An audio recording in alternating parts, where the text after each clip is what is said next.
বাংলাদেশ আমাদের গঠন করতে। তার জন্য আমাদের নতুন করে শপথ নিতে হবে।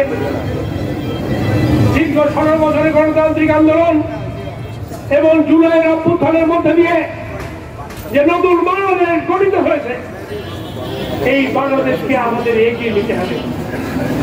কোন ষড়যন্ত্র যেন ফ্যাসিবাদকে ফিরিয়ে আনতে না পারে, যাতে ফ্যাসিবাদকে তাদের দুষ্কর্মের জন্য বিচার করতে পারি আমরা, সেই ধরনের শপথ আমাদের নিতে হবে।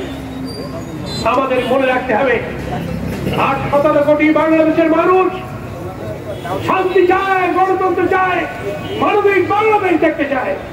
ظلمنا أنفسنا وإن لم تغفر لنا وترحمنا لنكونن من الذين هديتنا وهب لنا من لدنك رحمة إنك